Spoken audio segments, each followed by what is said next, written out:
Hi hello good morning बच्चों। आज हम हमारे टॉपिक जो मेटल्स एंड नॉन मेटल्स पढ़ रहे हो हम आगे बढ़ेंगे। तो आप सभी का आज के सेशन में आज के लेक्चर में स्वागत है। तो चलो बढ़ते हैं हमारे टॉपिक की तरफ। तो देखिए बच्चों, आज देखिए हमने अभी तक देखा केमिकल प्रॉपर्टीज, फिजिकल प्रॉपर्टीज। तो हमने देखा कि जो फिजिकल प्रॉपर्टीज है they are not sufficient to group metals and non metals. तो जो फिजिकल प्रॉपर्टी मतलब क्या है, जो हम देखते हैं बाहर से देखते हैं, उसका शेप क्या है, उसका साइज क्या है, उसका हार्ड डिस्क क्या है, उसमें कितना ज्यादा इलेक्ट्रिसिटी कंडक्ट करने का पावर है, मतलब बहुत सारी चीजें हम देखते हैं, फिजिकली देखते हैं। लेकिन physical properties are not sufficient, इसलिए हमने केमिकल प्रॉपर्टीज को पढ़ी है। हमने केमिकल प्रॉपर्टीज में पहले क्या पढ़ा, what happens when metals are burn in the air. तो हमने देखा कि कुछ मेटल्स, बर्निंग मतलब ऑक्सीडेशन, ऑक्साइड बनता है उसका। तो हमने देखा कि कुछ गैसें जल्दी से बर्न होते हैं, कुछ कुछ है वो स्लो करते हैं, कुछ मेटल वो बर्न नहीं होते, सिर्फ गर्म होते हैं। जैसे कि हमने कॉपर का एग्जांपल दिखा कि आप ध्यान दीजिए, अभी हम पूरा एक रिवीजन कर रहे हैं उसके आगे। तो हमने देखा कि देखिए कुछ कुछ जो मेटल है वो जल्दी से बर्न होते हैं, कुछ कुछ जल्दी बर्न नहीं होते, उसको टाइम लगता है। और कुछ मेटल है वो बर्न कभी होते ही नहीं, सिर्फ क्या होता है, जैसे कि कॉपर मेटल है, उसका जो सरफेस है उस पे ब्लैक प्रोडक्ट बनता है, वो रहता है कॉपर ऑक्साइड। तो हमें देखा कि कॉपर जल्दी बर्न नहीं हुआ, जला नहीं, उसका रिएक्शन कम है, मतलब उसका रिएक्टिविटी कम है। फिर देखा कुछ मेटल जैसे कि सिल्वर है, फिर गोल्ड है, वो तो जलते ही नहीं है, तो इसलिए हमने रिएक्टिविटी ऑर्डर फाइंड किया। लेकिन सिर्फ और सिर्फ जलाने से रिएक्टिविटी ऑर्डर पता नहीं चलता, इसीलिए फिर दूसरा क्या किया हमने process, what happens when metals react with water. तो अभी वाटर के बारे में सोचे तो हमने देखा एग्जांपल, जो हमारा सोडियम और पोटेशियम है ना, वो बहुत ज्यादा रिएक्टिव है, इसलिए वो हम केरोसिन में रखते हैं, क्योंकि वो अगर एयर में आएगा तो जल जाएगा। वैसे पानी में डाल दिया तो उसका रिएक्शन हो गया, हाइड्रोजन इतना जोर से वो आता है कि पूरा आग, मतलब वो एनर्जी बहुत ज्यादा डालता है, उससे आग लगता है। ये भी हमने देखा। आप रिकलेक्ट कीजिए, आप ध्यान दीजिए कि हमने ये पढ़ा है, पूरा पढ़ा है हमने। फिर हमने कैल्शियम देखा और बहुत सारे एग्जांपल देखे। तो क्या बनता है when, what happens when metals react with water, क्या क्या बनता है और क्या होता है, उसका हाइड्रोक्साइड बनता है, ऊपर ऑक्साइड बना। और हमने फिर देखा what happens when metals react with acid. तो एसिड से कुछ मेटल रिएक्ट होते हैं, लेकिन कुछ मेटल वो रिएक्ट होते ही नहीं है। जैसे कि हमारे पास गोल्ड है, एक्चुअली गोल्ड मेटल हम ज्वेलरी के लिए यूज कर क्यों करते हैं, क्योंकि वो बहुत चमकता है और ऑक्सीडेशन होता नहीं, उसका रिएक्शन किसी से होता नहीं, इसलिए वो एकदम किंग है, किंग। मतलब कोई अगर उस पर अटैक करता है, एसिड अटैक करता है या फिर हाइड्रोजन अटैक करता है या फिर वाटर कुछ भी अटैक करता है, तो वो शांत, कुछ नहीं होता, मुझे बहुत शक्तिशाली है, पावरफुल किंग है, इसलिए हम उसको यूज करते हैं ज्वेलरी बनाने में। तो हम आज आगे बढ़ेंगे हमारे टॉपिक में। तो अभी तक हमने जो तीन प्रॉपर्टीज बताई, तो उसमें हमने रिएक्टिव ऑर्डर फाइंड किया कि कौन सा रिएक्टिव है भाई सबसे, हमें तो अभी वो तो पता चला कि हमारा पोटेशियम और सोडियम बहुत ज्यादा रिएक्टिव है, और गोल्ड सिल्वर वो बहुत कम रिएक्टिव है, लेस रिएक्टिव। अभी हम क्या करेंगे, रिएक्टिविटी ऑर्डर एकदम फिक्स फाइंड करने के लिए हम मेटल और मेटल सॉल्ट, मतलब मेटल को मेटल सॉल्ट से रिएक्ट करेंगे। और हमें पता है कि जो ज्यादा रिएक्टिव मेटल है वो लेस रिएक्टिव मेटल को निकालता है। जैसे कि अगर हमने सोचा कि फेरस है, और फेरस मतलब हमारा आयरन, वो ज्यादा रिएक्टिव है किससे, कॉपर से। तो अगर कॉपर का सॉल्यूशन है और उसमें अगर हमने फेरस डाल दिया तो क्या हो जाएगा, फेरस क्या करेगा, कॉपर मटेरियल को बाजू में करके मतलब वो खुद जाके बैठेगा, वो बहुत ज्यादा रिएक्टिव है, इसलिए कॉपर को बाजू में करेगा, तो कॉपर भी क्या करेगा, अब इंडिपेंडेंट बन जाएगा, इंडिपेंडेंट कॉपर। और फेरस, अगर कॉपर सल्फेट से रिएक्शन हो गया तो फेरस सल्फेट और कॉपर, मतलब जो मोस्ट रिएक्टिव रहता है ज्यादा रिएक्टिव रहता है वो क्या करता है, जो लेस रिएक्टिव है ना उसको बाहर निकाल के रख देता है। या फिर इन अदर अदर वर्ड हम क्या बोल सकते हैं, जो लिस्ट रिएक्टिव रहते हैं ना वो ज्यादा इफेक्ट नहीं होता। क्या करते हो, अगर कोई सोल्यूशन उनके साथ है तो वो बोलते कि मेरे को इंडिपेंडेंट बनना है, मेरे को किसी के साथ नहीं रहना है। या फिर CuSO4 है, मतलब कॉपर सल्फेट है, तो कॉपर बोलता है कि मेरे को सल्फेट के साथ नहीं रहना है, तो जो लेस पावरफुल है उससे, मतलब मोस्ट रिएक्टिव, लेकिन उससे वो लिस्ट रिएक्टिव है, लेकिन वो क्या करता है, फेरस को खींचता है अपनी जगह पे बैठने के लिए बोलता है और खुद घूमता है। मतलब क्या होता है, वो फ्री होता है। समझ गए तो आप लोग। तो जो कॉपर है वो लिस्ट रिएक्टिव किससे, फेरस से। इसलिए क्या होता है, रिएक्टिव मेटल जो रहता है ना, so reactive metal displace less reactive metal from their compounds. तो समझ में आया। तो हम एक एक्टिविटी है हमारे पास, अगर सोचा कि वो कोई भी हमें अभी चेक करना है, एक लिया, दो ट्यूब लिया, एक में कॉपर सल्फेट लिया और एक में फेरस सल्फेट लिया। फेरस सल्फेट में डाल दिया कॉपर वायर और कॉपर सल्फेट में डाल दिया फेरस वायर। तो अभी आपको पता है, अगर कॉपर सल्फेट में फेरस सल्फेट में कॉपर का डाल दिया, कॉपर पहले ही लेस रिएक्टिव है तो रिएक्टिव नहीं होगा, मतलब वो किंग है, उससे तो पावरफुल है फेरस से। जैसे कि हम बोला कि किंग, अगर बोला उसको, हमारे गोल्ड को किंग बोला, तो कॉपर भी क्या कम नहीं है, वो भी चीप एंड कमांडर हो सकता है। कमांडर मतलब वो भी बहुत पावरफुल है, लेकिन फेरस है वो एक सोल्जर है, इसलिए उसका ज्यादा ये है पोजीशन, इसलिए वो क्या करता है, ठीक है फेरस सल्फेट तू अपनी अपनी जगह पे रहे, मेरे पे अटैक नहीं करने का। और कॉपर शांत बैठता है, कुछ नहीं होता कॉपर, मतलब अपना आराम से उधर रह सकता है। लेकिन अगर कॉपर सल्फेट में, मतलब फेरस सल्फेट या FeSO4 जो है ना, तो फेरस क्या कर रहा है, कुछ काम कर रहा है, मतलब मिनियल सर्विस कुछ कर रहा है। अगर हमने सोचा तो अभी फेरस बोल रहा है कॉपर को, ए भाई आजा थोड़ा सा काम कर, लेकिन कॉपर को, ए चुप, मैं नहीं काम करूंगा, मतलब मैं कॉप सल्फेट के साथ मिक्स नहीं होऊंगा और काम मतलब नहीं करूंगा, मैं इंडिपेंडेंट रहना चाहता हूँ। लेकिन जब कॉपर सल्फेट का सोल्यूशन है और जब फेरस आता है, तो कॉपर देखता है चलो मैं से काम कर रहा हूँ ना इसके साथ, तो अभी वो बोलता है सर फेरस इधर आ, इधर आ, और इधर मेरी जगह पे बैठ के काम कर, और कॉपर फ्री होता है। मतलब अभी समझ में आया, कॉपर मोर पावरफुल है, मतलब रिएक्शन ज्यादा नहीं होता उसका, और लीस्ट रिएक्टिव हम बोल सकते हैं। और वही है रिएक्शन जो है ना, फेरस जो है कॉपर का डिस्प्लेस करता है, उसको हम डिस्प्लेसमेंट रिएक्शन बोलते हैं। और हमने वो पढ़ा है 10th के फर्स्ट चैप्टर में पढ़ा है, और हमने 8th में भी पढ़ा है, डिस्प्लेसमेंट रिएक्शन, एडिशन रिएक्शन। तो हमें अगर सॉल्यूशन का रिएक्टिविटी पता करना है ना, तो हम बहुत सारे सॉल्यूशन लेंगे, जैसे पोटेशियम लिया, सोडियम लिया, calcium, magnesium, aluminium, zinc, ferrous, सब सॉल्यूशन लिए और एक एक मेडल डाल के देखा। जैसे अभी क्या किया हमने, कैल्शियम का सॉल्यूशन लिया, मैग्नीशियम का लिया, और कैल्शियम के सॉल्यूशन में मैग्नीशियम मेटल डाला, मैग्नीशियम के सॉल्यूशन में कैल्शियम मेटल डाला। देखो क्या बोल रहा हूं मैं, आप ध्यान से सुनिए। अभी हमने क्या किया, अभी तक हमने जो देखा कि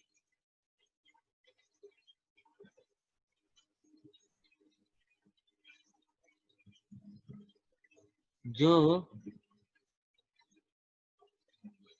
हमारे पास था FeSO4, पहला एग्जांपल बोल रहा हूँ, वो आपने लिखा होगा, हमने जो पहले दिया था वो FeSO4 है। और दूसरा सॉल्यूशन है हमारे पास CuSO4।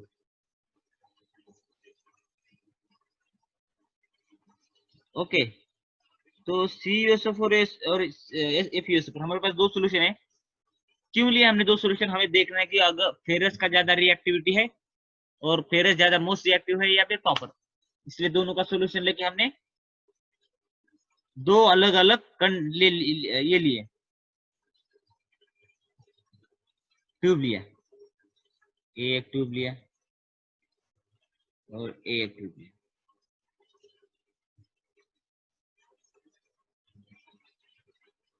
समझ गए। और इसमें डाल दिया, एक में डाल दिया फेरस सल्फेट और एक में डाल दिया कॉपर सल्फेट। ओके, और इसमें एक रॉड डाला।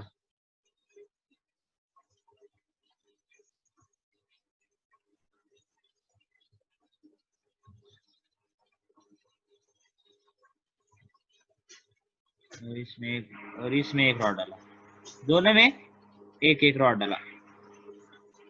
तो अभी देख लिए, ये है, ये जो है वो कॉपर सल्फेट है, तो ये रॉड है फेरस का, फेरस, समझ गए।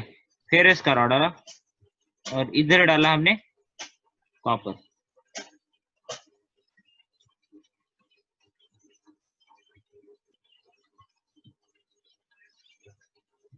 अभी देखो जो कॉपर है वो सॉल्यूशन में, और ये फेरस सल्फेट, तो क्या बोलेगा, हमने देखा कॉपर बोलता है ये चल तू काम कर, मैं नहीं काम करूंगा, इसलिए वो इंडिपेंडेंट रहता है, कुछ करता नहीं, इंडिपेंडेंट रहता है।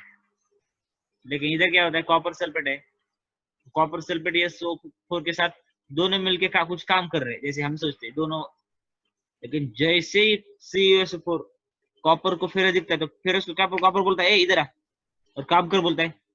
इसीलिए फेरस आता है और CuSO4 के जगह पे बैठता है, और रिएक्शन क्या होता है फिर।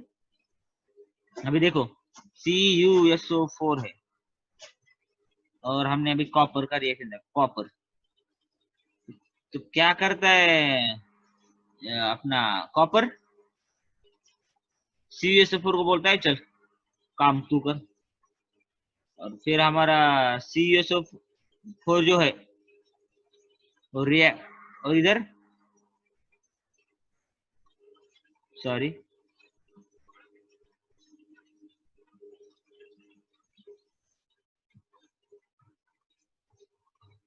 CuSO4 और फेरस लिखना था हमें, क्या है CuSO4 और फेरस,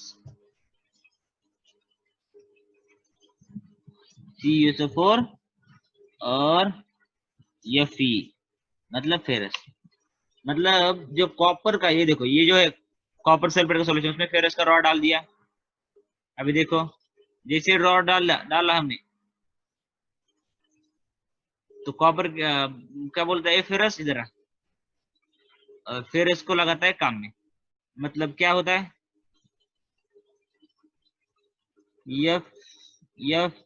FeSO4 और C, मतलब C भी जाता है, अभी कुछ नहीं फ्री रहता है, तो क्या उसके बोल सकते वो ज्यादा पावरफुल है कॉपर, इसलिए कॉपर लेस रिएक्टिव है, मतलब वो रिएक्ट ज्यादा नहीं करता। समझ गए आप लोग। वैसे ही हमारे पास हम बहुत सारे एग्जांपल ले सकते हैं इसके। जैसे और एक एग्जांपल अगर हमने दिया, क्या है,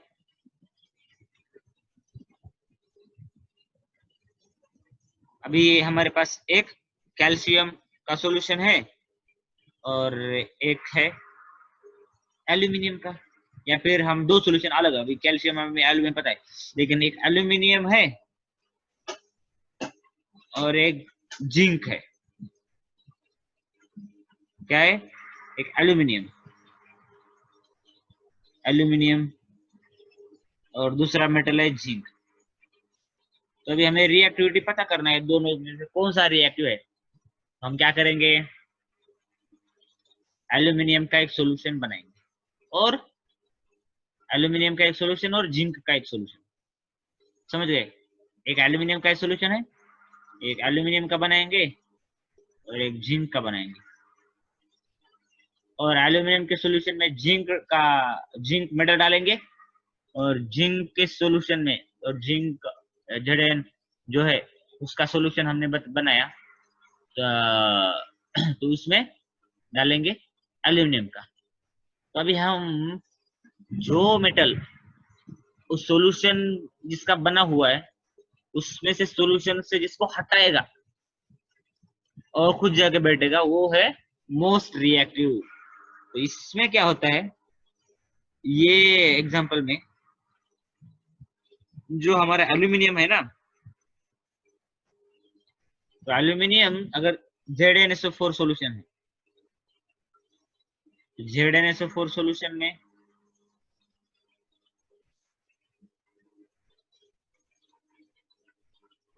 जो एल्यूमिनियम है वो क्या करता है, Zn को बाजू में करता है और खुद जाके बैठता है।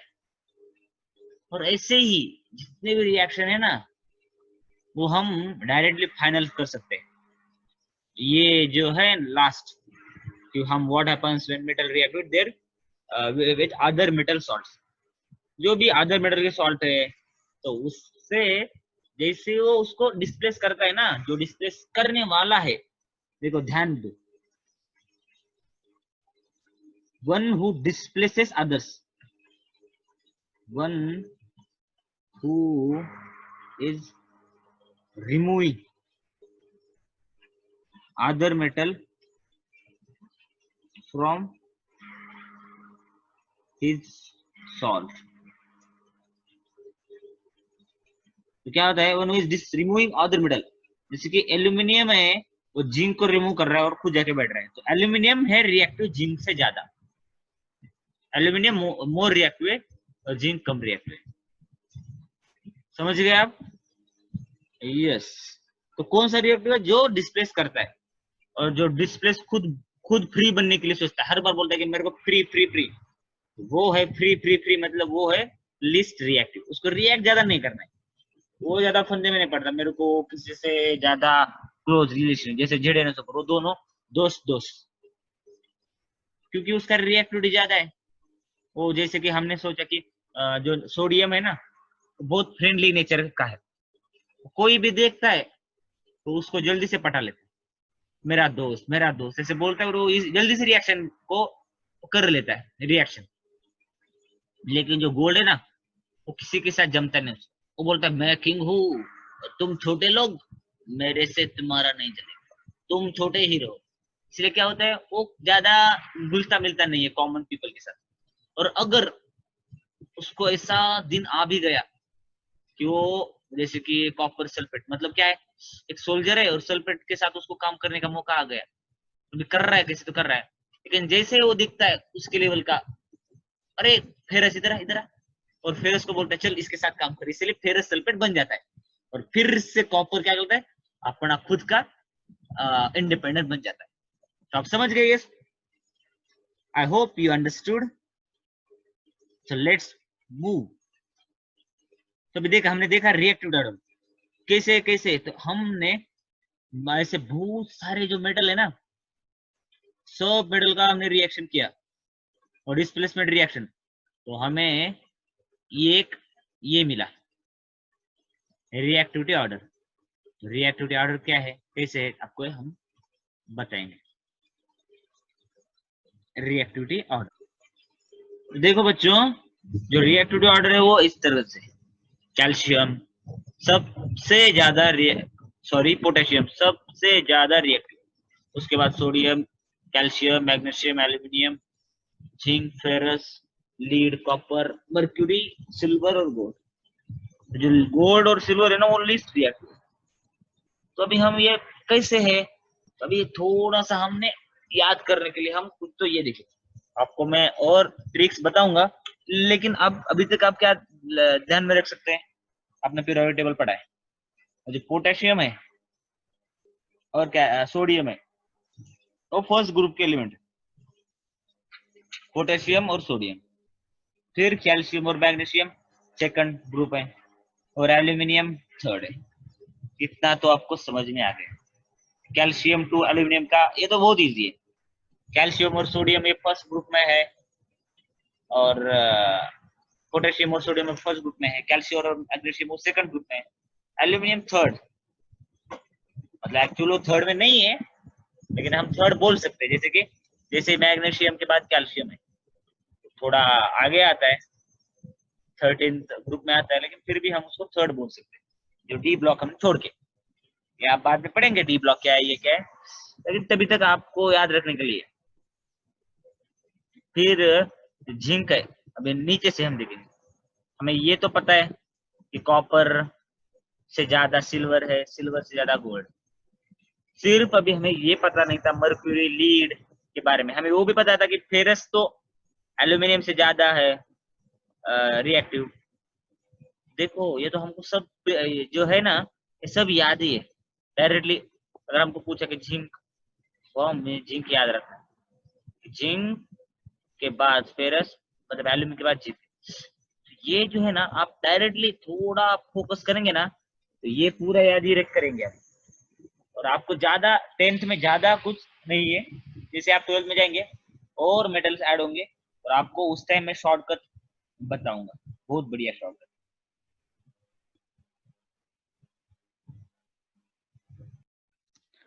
अभी देखेंगे हम how do metals and non metals react. देखो बच्चों, अभी तक हमने देखा कि मेटल और मेटल सॉल्ट, मेटल और वाटर, मेटल और एयर जैसे कि ऑक्सीजन, और रिएक्शन देखा हमने। लेकिन अभी क्या देखेंगे हम, मेटल्स और नॉन मेटल्स का रिएक्शन देखेंगे। एक्चुअली मैं एक बात बताऊं आपको, क्लियर करता हूँ कि जो भी रिएक्शन होता है ना मेटल्स और नॉन मेटल्स का, अगर कोई तो उसमें इलेक्ट्रॉन जो है, इलेक्ट्रॉनिक कॉन्फ़िगरेशन, उसका बहुत ज्यादा इफेक्ट होता है। जो इलेक्ट्रॉनिक कॉन्फ़िगरेशन है ना, तो वो हमें पता होना चाहिए।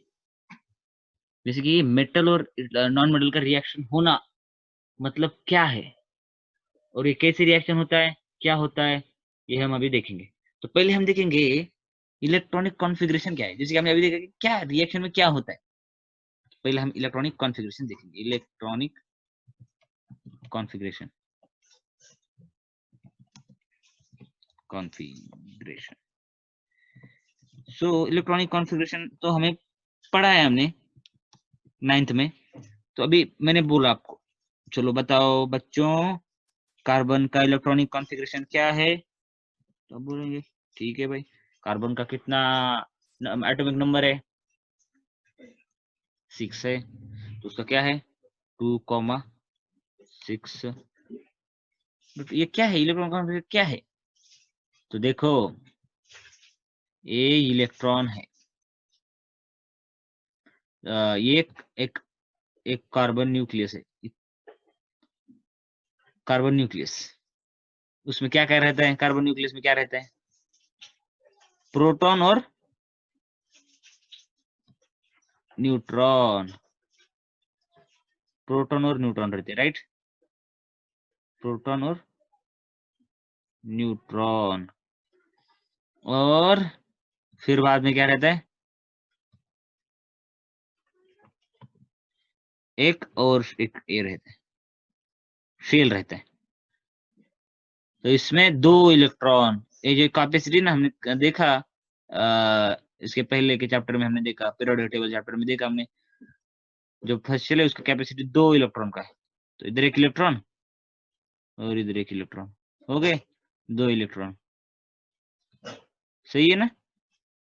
फिर आता है, लेकिन इधर तो 6 इलेक्ट्रॉन है, 2,6। इधर हमने 4 लिखना चाहिए एक्चुअली, 2,4।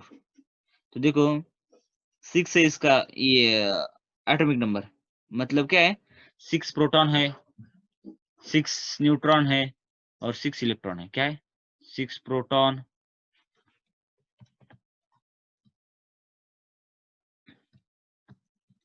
6 क्या है, प्रोटॉन है, 6 प्रोटॉन है,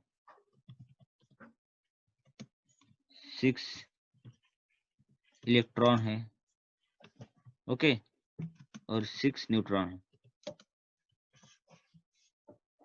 तो देखो, इसलिए इसका एटॉमिक मास कितना है, 6 + 6 + 6 18, राइट।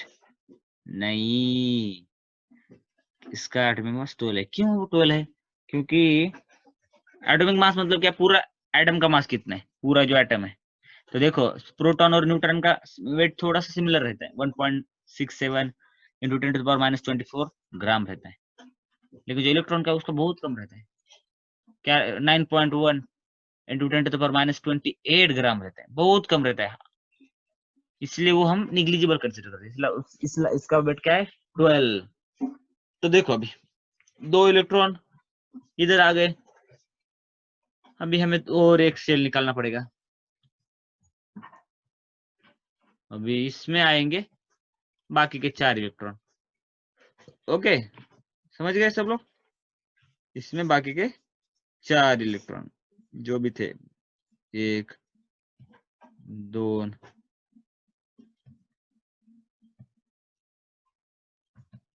3 और 4, 4 इलेक्ट्रॉन हमने बाहर रखे, तो ये हो गया 6। तो इसको बोलते हैं हम इलेक्ट्रॉनिक कॉन्फ़िगरेशन। तो देखो बच्चों, जो इलेक्ट्रॉनिक कॉन्फ़िगरेशन है ना, तो जो आइडियल गैसेस रहते हैं ना, फॉर एग्जांपल नियॉन, एरागोन, जो है उसका ऑक्टेट फुल रहता है। जैसे अगर हमने नियॉन लिया और इसका क्या है इलेक्ट्रॉनिक कॉन्फ़िगरेशन 2, कितना है इसका, नियॉन का एटॉमिक नंबर है 10, इसका इलेक्ट्रॉनिक कॉन्फ़िगरेशन होगा 2,8। 8 मतलब इसका ऑक्टेट फुल है। इसके हमें पता है, हमने पीरियोडिक टेबल ये चैप्टर में देखा है कि शेल है, जैसे क्या क्या शेल है, के है, यल, यम, यन। तो के का कैपेसिटी कितना है, के का कैपेसिटी है 2, यल का कैपेसिटी कितना है 8, यम का 8, यन का 18। इस तरह से यन ओ ऐसा है, और उसका कैपेसिटी ऐसे बढ़ते बढ़ते जाता है। तो 2 का कैपेसिटी 8 है। जैसे हमने उस दिन एग्जांपल देखा, एक बैलर है, एक कैन है आपके पास, और उसका कैपेसिटी है 8 लीटर का, तो उसमें 7 लीटर पानी बैठेगा, ऑब्वियसली बैठेगा, 7 लीटर भी समा जाएगा, 6 लीटर भी आएगा, 5 लीटर भी आएगा, लेकिन 9 लीटर नहीं। नियॉन में ऐसे ही है, 8 लीटर मतलब फुल भरा है उसका। तो अभी फुल भरा है तो वो सेटिस्फाइड है, अरे फुल है भाई, लेने की जरूरत नहीं है, देने की नहीं है, पूरा आराम, उसका ऑक्टेट फुल है, इसलिए वो नियॉन है, उसको हम आइडियल गैसेस बोलते हैं। आइडियल गैसेस मतलब क्या है, वो रिएक्ट ही नहीं होती किससे, क्योंकि उनका पहले ही ऑक्टेट फुल है, वो इलेक्ट्रॉन देते नहीं, लेते नहीं। लेकिन नियॉन के जो आगे है, कौन सा है, नियॉन के जो आगे का मेटल है वो सोडियम। सोडियम का इलेक्ट्रॉनिक कॉन्फ़िगरेशन क्या है,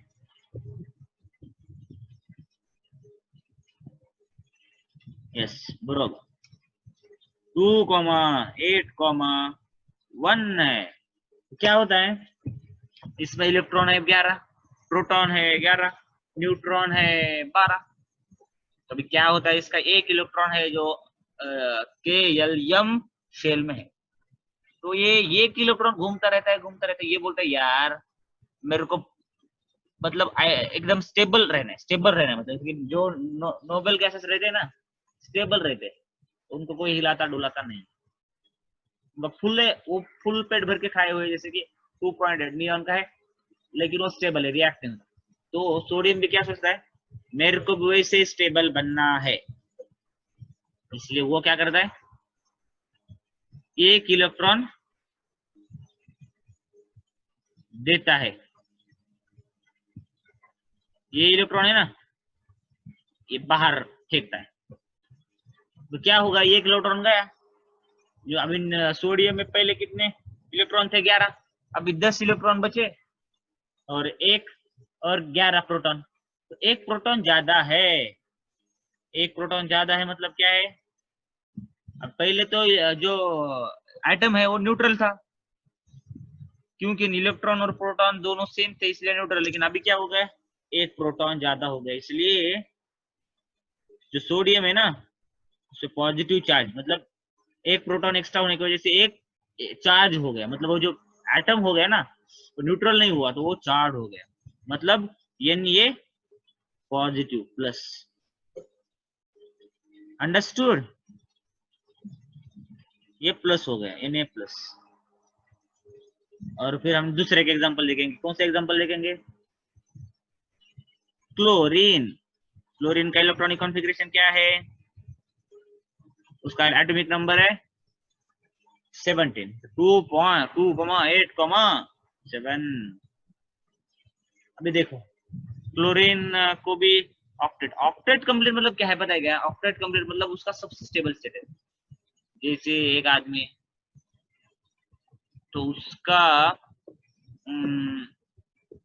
वो जो आदमी है ना, उसके बाद बहुत ज्यादा पैसा हो गया और एक बैंक अकाउंट है, वो एक बैंक अकाउंट में बहुत ज्यादा पैसा हो गया, दूसरे अकाउंट निकाला, दूसरा भी ज्यादा हो गया, तो क्या करते हैं?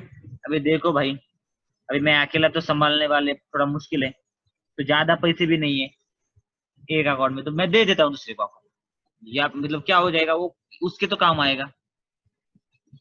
या फिर वो बहुत ही दानशूर है, जैसे कि जो मेटल रहते हैं ना, मेटल दानशूर रहते, बहुत ज्यादा चैरिटी करते, इसलिए क्या होता है वो सोडियम जो है वो एक ले बोलता है, तू भी खुश मैं भी खुश ऐसे बोलते ना हम। तो क्या होता है, ये सोडियम है वो एक इलेक्ट्रॉन देता है, और जो क्लोरीन है ना वो एक इलेक्ट्रॉन लेता है। उसके आखिर में शेल में कितने हैं? 7 है। तो ये 7 जो है ना वो देना तो पॉसिबल नहीं है, 7 बहुत ज्यादा हो गया ना देने के लिए, और कौन लेगा इतने एटम? लेकिन सबसे इजी बात क्या है, अगर इसने एक एटम ले लिया, इलेक्ट्रॉन सॉरी, एक इलेक्ट्रॉन ले लिया, तो ये बनेगा 8।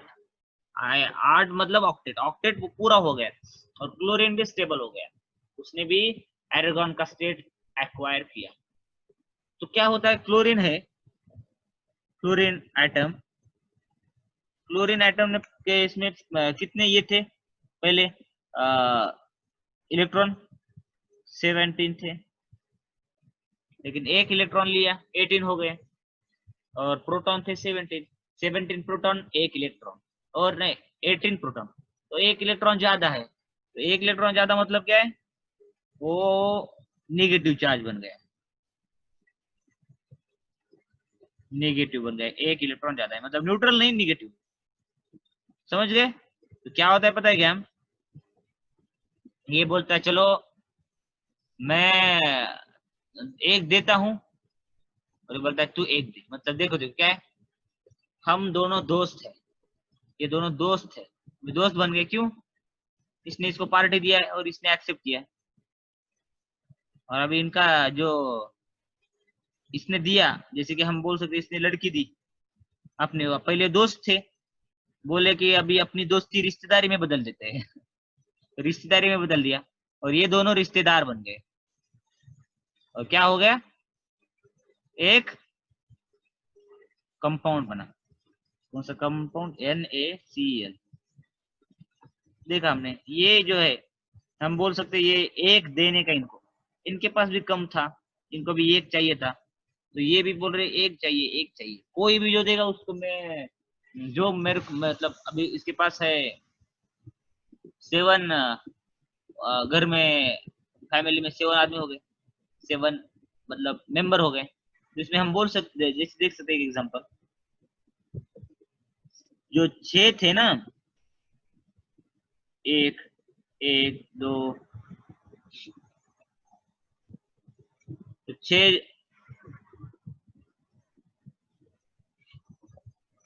मतलब, ठीक है मैं आपको ऐसे एग्जांपल एक बता रहा हूँ, एक दो, ये इलेक्ट्रॉन है, आपको समझने के लिए इजी कर रहा हूँ, तो अभी है, तो 7 इलेक्ट्रॉन है, ये क्या रहता है, जो क्लोरीन है ना, तो सबको मिल गया, क्या मिल गया,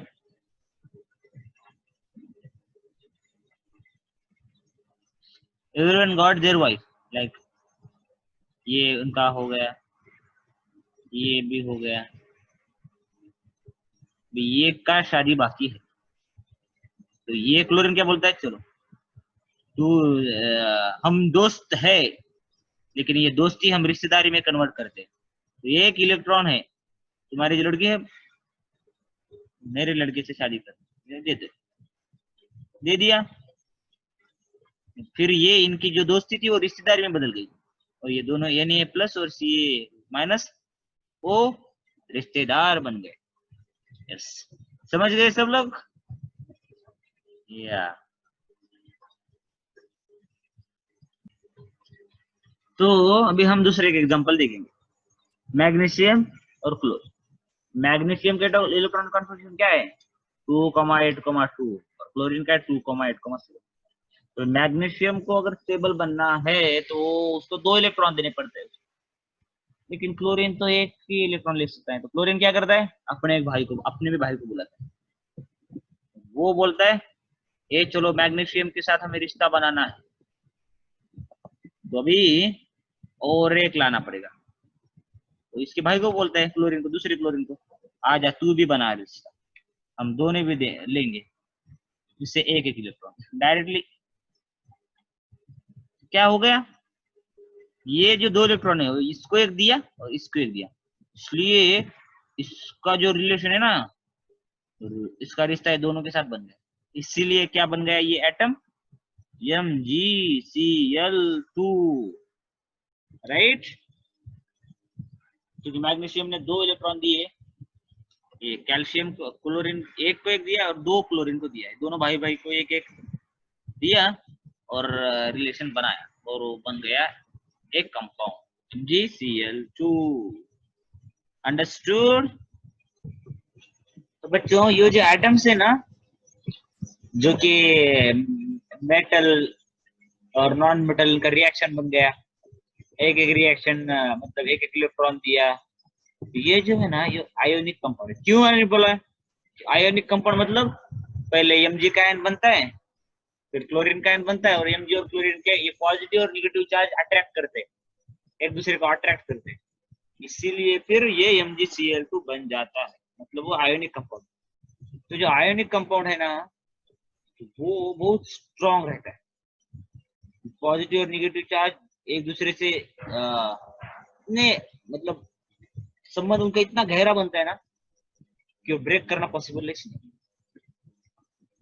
इसीलिए जो आयोनिक कंपाउंड है ना उनका मेल्टिंग और बॉइलिंग पॉइंट बहुत ज्यादा होता है, और जो ये बनता है नॉन मेटल और मेटल, ये सॉल्ट बनता है ना आयोनिक कंपाउंड, तो ये सॉलिड स्टेट में रहता है।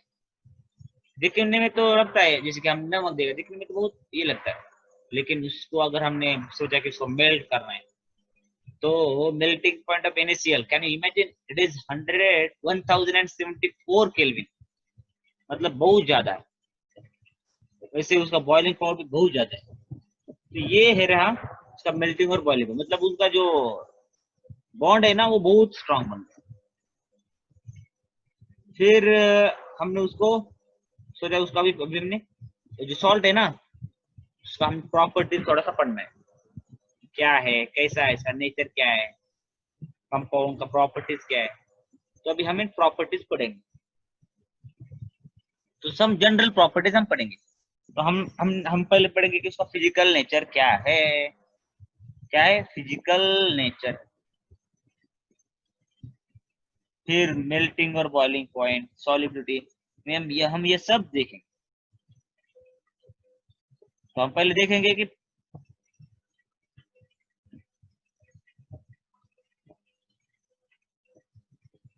फिजिकल नेचर क्या है, मतलब वो कैसे दिखता है, उसका टेक्सचर क्या है, साइज कैसा रहता है। तो एक्चुअली वो सॉलिड फॉर्म में रहते हैं। कैसे रहते हैं, सॉलिड फॉर्म में, और बहुत ज्यादा हार्ड रहते हैं। क्यों हार्ड क्यों रहते हैं वो, क्योंकि हार्डनेस, क्योंकि मेटल और नॉन मेटल है ना वो 2 आयन, उनका अट्रैक्शन बहुत ज्यादा है। समझ गए आप, attraction, attraction between positive and negative, positive and negative, positive और निगेटिव इनका अट्रैक्शन बहुत ज्यादा, इसलिए वो उनका बॉन्ड है वो स्ट्रांग रहता है, इसलिए वो सॉलिड फॉर्म में मिलते हैं। लेकिन वो ज्यादा मतलब मैलेबल और डक्टाइल नहीं रहते, टफ नहीं रहते, वो एक्चुअली ब्रिटल रहते हैं।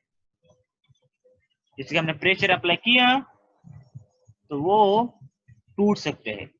हमने पता है सॉल्ट अगर कोई लिया ना, थोड़ा सा प्रेशर अप्लाई किया तो टूट सकता है, तो क्या ये ब्रिटल है।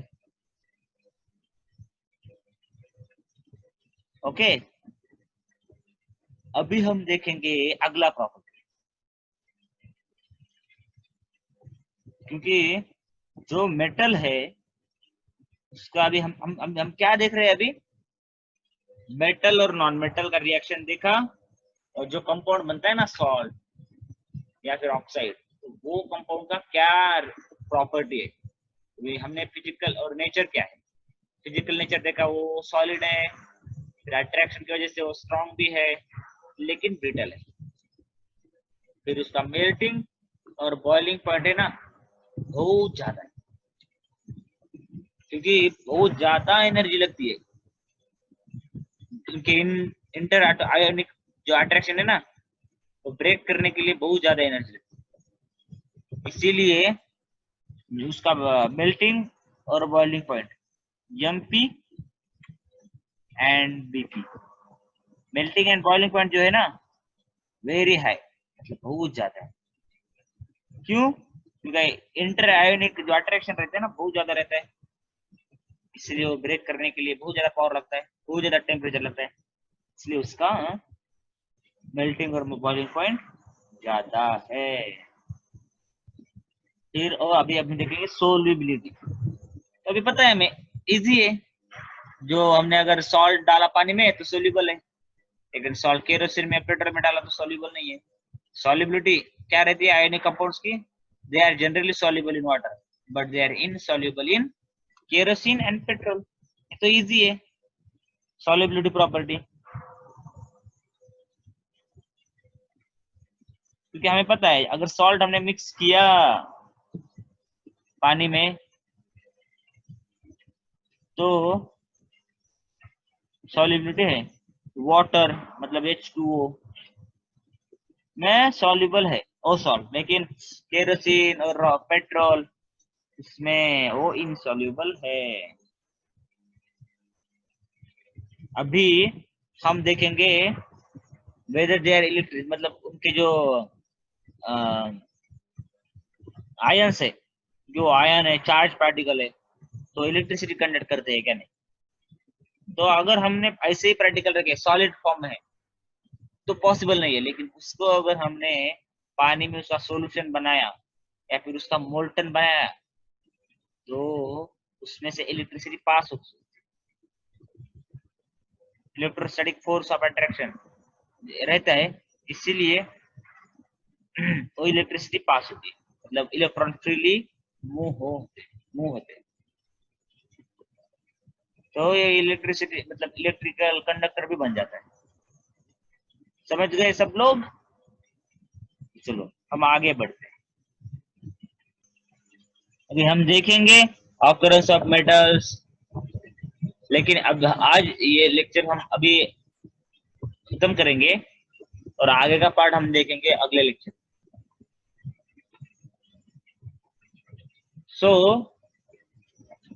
हम कल क्या देखेंगे, कल हम ऑकरेंस ऑफ मेटल्स देखेंगे और कैसे डिफरेंट प्रोसेस है और मेटल का करोजन हम कैसे रोक सकते हैं। तो हम कल ये चैप्टर हम फिनिश करेंगे। तो ऐसे ही आपको अच्छे अच्छे मजेदार लेक्चर के लिए आप सब्सक्राइब कीजिए हमारे चैनल परमाणु आई कोच को, और अगर आपको ये वीडियो पसंद आया है तो आप लाइक कर सकते हैं और ये वीडियो आपके फ्रेंड के साथ शेयर कर सकते हैं। Thank you very much.